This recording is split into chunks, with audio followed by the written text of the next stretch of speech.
क्या पहाड़ के लोग ही बन रहे हैं पहाड़ के लोगों के दुश्मन?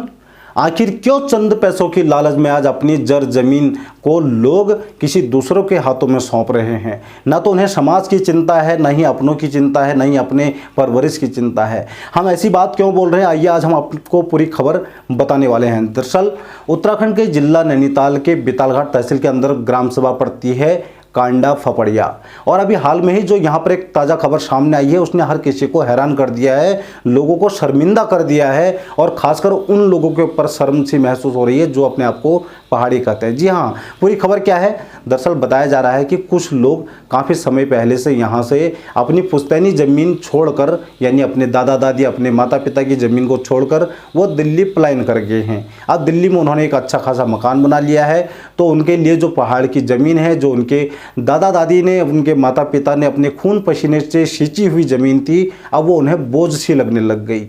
तो उन्होंने इस ज़मीन को बेचना चाहा, तो उन्हें किसी दलाल ने बताया कि अगर आप पहाड़ी किसी व्यक्ति को बेचते हैं तो यह आपको कौड़ी के भाव बेचनी पड़ेगी, क्योंकि पहाड़ी लोगों के पास उतना पैसा है नहीं और लोगों के लिए यह ज़मीन कोई काम की भी नहीं है। अगर आप किसी ऐसे व्यक्ति को बेचें जो यहाँ पर कुछ नया करे, कुछ अलग करे, तो आपको एक मोटी रकम मिल सकती है। तो इसी लालच में आके बताया जा रहा है कुछ चंद 4 से 5 परिवारों ने अपनी ज़मीन एक धर्म विशेष समुदाय के व्यक्ति यानी मुस्लिम व्यक्ति को बेच डाली,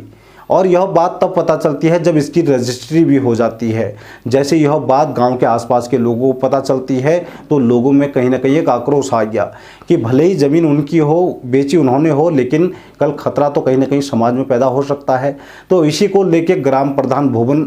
चंद्र और यहाँ के जो जिला पंचायत सदस्य हैं संजय बोहरा, उनके द्वारा पटवारी के माध्यम से तहसीलदार को एक पत्र लिखकर यह कहा गया है कि ज़मीन को तत्काल रूप से बिक्री पर रोक लगाई जाए, इसको दाखिल खारिज होने से रोका जाए, और जो इसकी रजिस्ट्री हुई है उसे निरस्त किया जाए, क्योंकि यह सिर्फ एक ज़मीन बिक्री का मामला नहीं है, बल्कि आने वाले भविष्य के लिए एक खतरे का मामला है, आपसी सांप्रदायिक का मामला है, जो होने वाले विवाद को भी कहीं ना कहीं आगे आकर खड़ा कर सकता है। अगर वास्तविक में यह मामला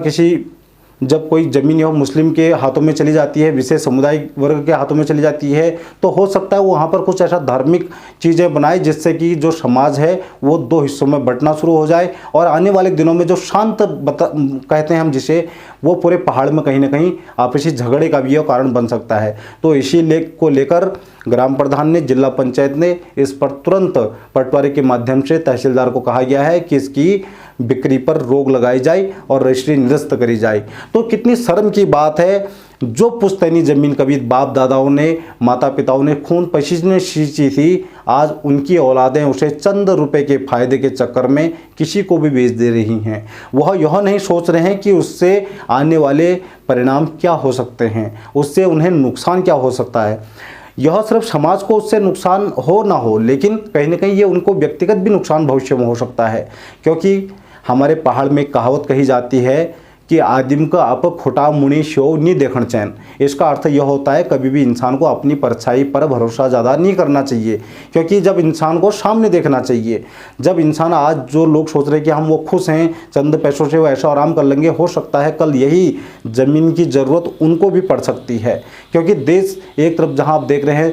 पूरे देश लड़ाई चल रही हैं, कभी इजराइल की, ईरान की, कभी अमेरिका की, इराक की। तो इस प्रकार की अगर विश्व युद्ध अगर छिड़ता है तो बड़े बड़े शहर पहले टारगेट किए जाएंगे। कभी हो सकता है फिर कोरोना जैसी महामारी आ जाएगी या फिर कुछ अन्य कारण होगा, तो उस वक्त एक ही चारा बचता है पहाड़ी लोगों के पास भी कि वो अपने पहाड़ में सुखी जीवन जीने के लिए, शांति जीवन जीने के लिए अपने पुश्तैनी घर में वापस लौटे। लेकिन जब आप अपनी ज़मीन को ही बेच देते हैं, वो भी ऐसे लोगों को जो आपको कभी वहाँ आने भी नहीं देंगे, तो आपके लिए भी कितना खतरनाक यह साबित हो सकता है, आप खुद सोचिए। तो चंद पैसों के लालच में जो लोग आज अपनी जर ज़मीन को बेच दे रहे हैं, यह लोग आखिर कौन हैं, क्या सोचते हैं, और इस पूरे घटनाक्रम को लेकर आप क्या सोचते हैं, आप अपना कमेंट हमें अवश्य दीजिए। क्या अपनी ज़मीन इस तरह से किसी को बेच देनी चाहिए या क्या करना चाहिए, हमें कमेंट दीजिए। बहुत बहुत धन्यवाद।